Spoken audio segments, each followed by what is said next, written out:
Bonjour à tous, aujourd'hui on va suivre un tutoriel pour remplacer le bloc écran complet sur un Samsung S6 Edge Plus, donc la grande version du S6 Edge. Pour réaliser ce tuto, vous aurez besoin bien sûr de la pièce détachée, du kit d'outils et du patron d'aide au montage qui est offert avec votre commande. Pour la pièce détachée, sachez que c'est un écran, un bloc complet préassemblé avec la vitre, l'écran, la nappe du bouton Home, le connecteur de charge, la prise de jack et enfin le bouton Home. Le kit d'outils, il est en option sur la fiche produit. C'est un kit d'outils qui est spécialement conçu pour cette réparation et par Bricophone. Pour réaliser ce tuto, vous aurez enfin besoin du patron d'aide au montage qui est offert avec votre commande où on va noter les emplacements de toutes les vis. N'oubliez pas que vous bénéficiez de 10% de remise avec le code YouTube sur notre site internet. C'est une réparation qui est assez longue, il faut compter une demi-heure et la difficulté est notée 3 sur 5 sur notre site internet. Pour vérifier que vous avez bien un S6 Edge Plus, vous allez dans Applications, Paramètres, à propos de l'appareil, numéro de modèle, et normalement votre numéro de modèle doit être SMG928F. On va commencer tout de suite la réparation. Avant toute réparation, bien sûr, il faut éteindre le téléphone. Ensuite, on va enlever le rack SIM, qui est noté -1 sur le patron d'aide au montage. Alors là, munissez-vous du patron d'aide au montage, ce que vous allez voir, il y a pas mal d'éléments à enlever quand même. La première étape, ça va être de décoller la vitre arrière. Donc pour décoller la vitre arrière sur le S6 Edge Plus, il va falloir la chauffer. Celle-ci étant collée sur le châssis. Vous voyez, elle est collée aux endroits qu'on a indiqués en rouge. Et attention, au milieu, il y a la batterie. Donc chauffez bien sur les côtés. On chauffe avec un décapeur thermique ou un sèche-cheveux pendant 20-30 secondes sans dépasser les 80 degrés. Donc là, on fait bien le contour. Alors, la vitre arrière, suivant les modèles, elle est plus ou moins collée. Là, sur le modèle qu'on avait, elle n'était pas collée énormément, donc on n'a pas trop eu de difficulté à l'enlever. On place la ventouse et enfin, avec l'outil eFlex, on va simplement passer cet outil entre la vitre et le châssis arrière. Le but, c'est de créer un point d'insertion pour ensuite placer un médiator dans l'espace qu'on a créé. Et on va faire le décollage avec le médiator tout simplement pour ne pas abîmer la vitre arrière et la peinture qui est au dos de la vitre. Si on utilise l'outil Flex sur tout le contour, on risque d'endommager la vitre arrière qu'on devra replacer ensuite à la fin. Donc on le fait avec plusieurs médiators qui sont inclus dans le kit d'outils, je vous rappelle.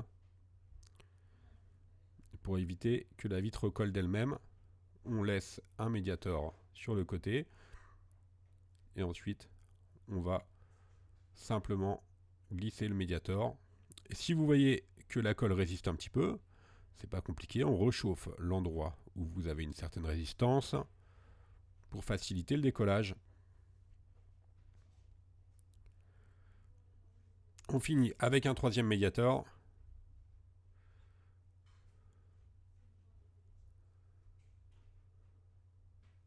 Alors ensuite vous verrez, pour la recoller, il y a plusieurs méthodes. On vous montrera ça à la fin. Soit on peut utiliser des adhésifs ou soit de la colle. Une fois qu'on a bien dégagé la vitre arrière, on va placer la carte Bricophone.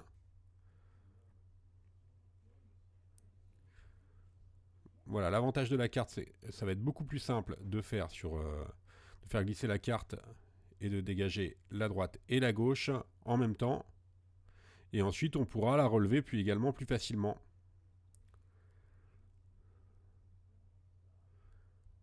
Pareil, si vous voyez que vous avez encore un petit peu de résistance, vous n'hésitez pas à chauffer. On fait le haut avec le médiator. L'avantage de la carte, ça évite à la vitre arrière de recoller ensuite sur le châssis. Et vous avez, c'est plus facile ensuite pour relever la vitre. On bascule la vitre du haut vers le haut, pardon. Voilà, on a retiré la vitre arrière, on a un accès maintenant direct au téléphone. Donc on va maintenant passer à l'étape 2, on va retirer le bloc écran. On va commencer par enlever les adhésifs à l'aide d'un cutter. Le but c'est de bien nettoyer le châssis.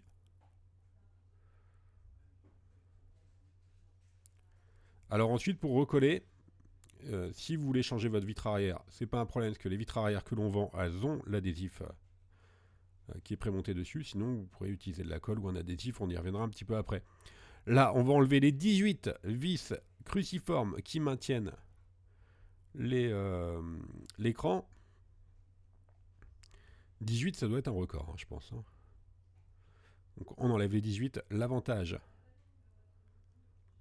c'est qu'elles font toutes la même taille, donc vous pouvez les intervertir. Sur Samsung en général, hein, c'est un petit peu toujours la même chose. Depuis la série des DS6.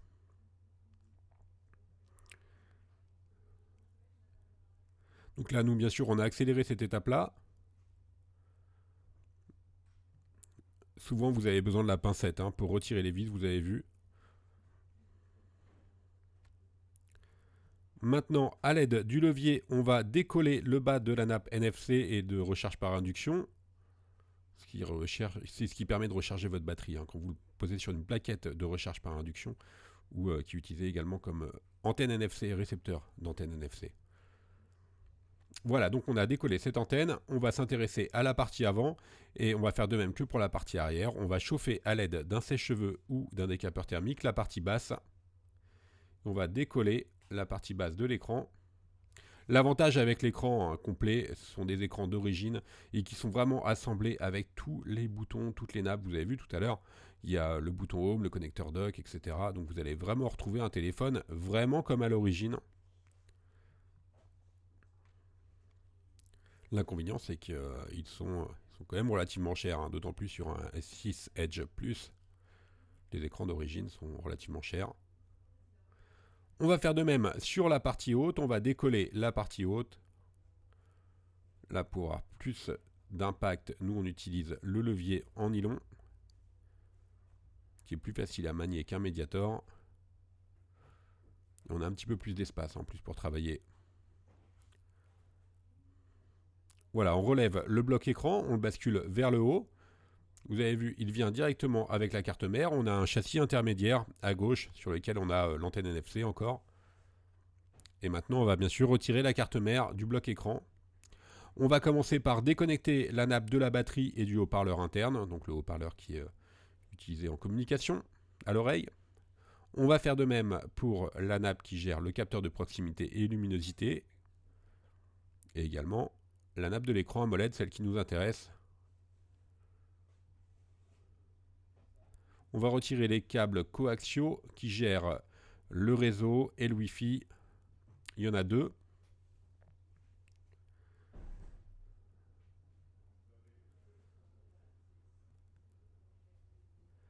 Enfin, maintenant, on va pouvoir enlever la carte mère en la soulevant. Voilà, elle est bien déconnectée. On la bascule. Et là, il ne nous reste plus que le connecteur dock qui est de l'autre côté. C'est le connecteur de charge. Hein. Voilà, celui-ci, il était sous la carte mère. Donc, on a basculé la carte mère pour y avoir accès. Voilà, la carte mère est maintenant retirée. On va pouvoir maintenant retirer la batterie. Alors, la batterie, elle est collée sur le châssis. Donc, pour ça, on va utiliser le levier en nylon. Et on va la soulever délicatement. Dès qu'on a un point d'accès, on passe l'outil Flex sous la batterie. Et on va décoller progressivement la batterie du châssis. La batterie, elle est assez rigide, donc ça pose pas de problème spécifique. Par contre, si vraiment vous voyez que vous avez si vous avez tordu la batterie, vous allez perdre en autonomie, donc vous allez devoir la changer. Et si vous l'avez percée, surtout, il ne faut pas la réutiliser. Hein. Là, on va récupérer nos éléments de notre ancien écran pour les mettre sur le nouvel écran. Donc, il y a quelques éléments à récupérer, notamment les câbles coaxiaux qui sont notés dièse 4, donc le noir et le bleu, sur le patron des deux montages. Donc, qui sont connectés sur la carte mère. Là, on les a enlevés tout à l'heure, les connexions carte mère. Et là, on enlève les connexions du dock. On va faire de même pour le vibreur qui est noté dièse 8. Là, il est collé, mais il vient vraiment très très facilement.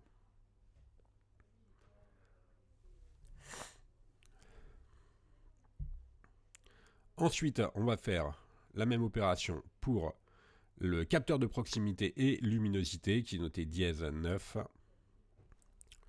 L'avantage pour les nappes, c'est qu'elles sont collées, mais vraiment, ça s'enlève très facilement. On enlève les capteurs, les deux capteurs, proximité et luminosité. Et on finit de décoller la nappe. Alors tous ces éléments-là, on les met bien de côté, on les replace ensuite sur le patron pour pouvoir ensuite les repositionner sur notre écran d'origine. On va faire de même maintenant pour l'écouteur interne, le haut-parleur interne qui est juste derrière la grille de l'oreille. Voilà, c'est l'écouteur, ce qui vous permet d'entendre vos correspondants en conversation. Voilà, la partie démontage est terminée, on va passer à la partie remontage. Donc on prend notre nouveau bloc écran, on va le préparer. C'est-à-dire qu'on va enlever toutes les protections, les stickers de protection qui sont sur les capteurs et sur la caméra avant. On repositionne la nappe que l'on vient d'enlever, qui est notée dièse 9, avec les deux capteurs proximité et luminosité.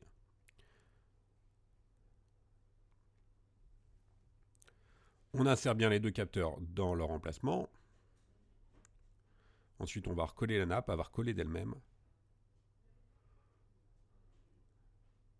On fait de même pour l'écouteur de l'oreille, qui était noté dièse 10.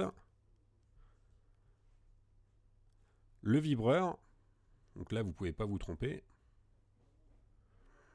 il est noté dièse 8.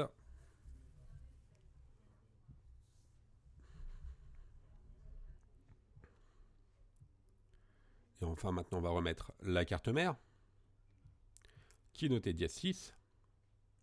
Rappelez-vous, la carte mère, elle était connectée sur le verso.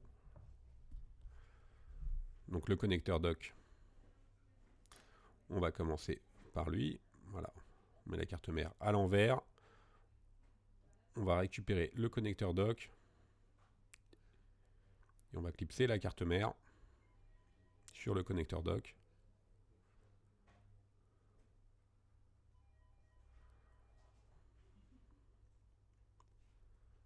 Une fois qu'on a correctement clipsé le connecteur dock, on n'a plus qu'à remettre la carte mère sur son emplacement d'origine.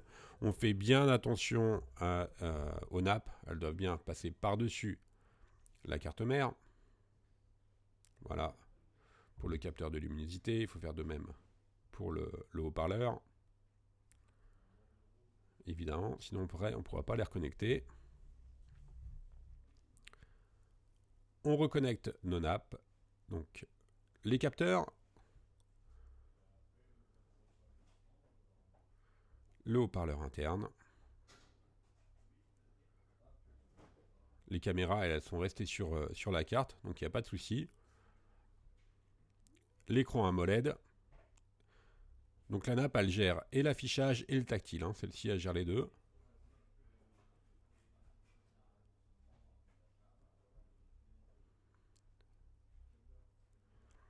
On remet nos deux câbles coaxiaux, donc le bleu et le noir.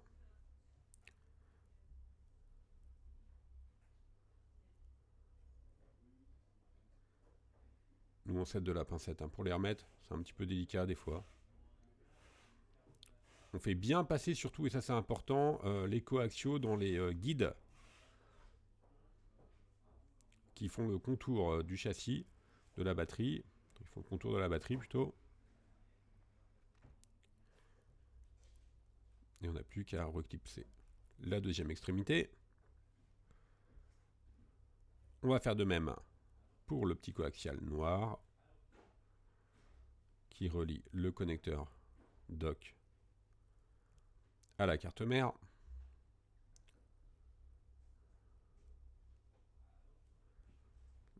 Les câbles coaxiaux, ils gèrent tout ce qui est réseau en général. Hein.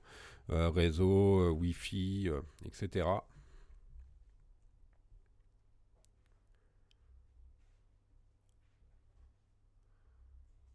Donc là, on vérifie que les câbles sont correctement placés dans leur guide.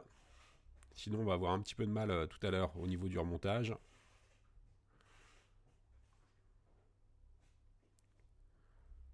On replace bien les deux sur leur guide.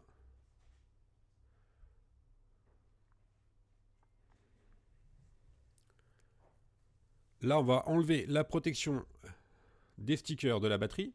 Donc votre batterie, elle recollera parfaitement. On replace notre batterie.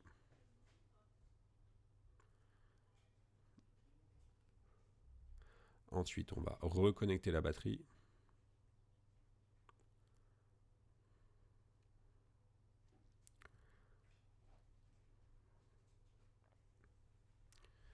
Maintenant, on est prêt à remettre le châssis intermédiaire, donc qui fait également le contour, hein.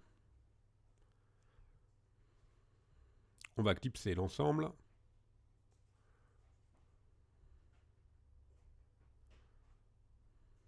On fait bien attention en haut et en bas.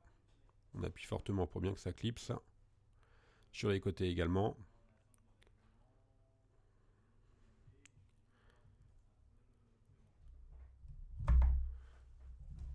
Alors, une fois que c'est OK, on n'a plus qu'à revisser l'ensemble. Et rappelez-vous, il y a 18 vis. Donc là, il n'y a pas de souci, hein, ça tiendra, il n'y a pas de problème de ce côté-là. Les vis, vous pouvez les intervertir. Elles ont la même empreinte et le même diamètre. On accélère de notre côté un petit peu le revissage, pardon. C'est un peu fastidieux. Alors comme vous pouvez voir, hein, depuis le S6, il y a vraiment beaucoup de collage sur Samsung. Et le S7, c'est un petit peu la même chose. Là, on va pouvoir tester l'écran sans remettre la vitre arrière. Comme ça, vous regardez hein, si tout est OK, les fonctions appel, etc. Comme ça, si jamais vous avez un problème, vous n'êtes pas obligé de tout redémonter. Alors, pour recoller la vitre arrière, ce que je vous disais, il y a deux méthodes. La première méthode, c'est d'utiliser les stickers qui sont en vente sur le site, les stickers spéciaux d'origine pour replacer la vitre arrière. Donc là, c'est très simple. On remet le téléphone à l'identique. La deuxième méthode, c'est d'utiliser de la colle. Nous, quand on a fait la vidéo, les stickers n'étaient pas encore dispo. Depuis, ils sont disponibles. Donc, nous, on a utilisé de la colle. La colle, c'est de la colle B7000. C'est de la colle spécifique pour les réparations de téléphone. Il ne faut pas utiliser n'importe quelle colle. Sinon, prenez plutôt les stickers. Moi, personnellement, je vous conseillerais les stickers, mais voilà, on ne les avait pas quand on a fait le tutoriel. L'important surtout, c'est que le châssis, pour les deux, hein, pour les stickers ou pour la colle, c'est que le châssis soit très propre avant de positionner soit la colle ou soit les stickers d'origine. Voilà.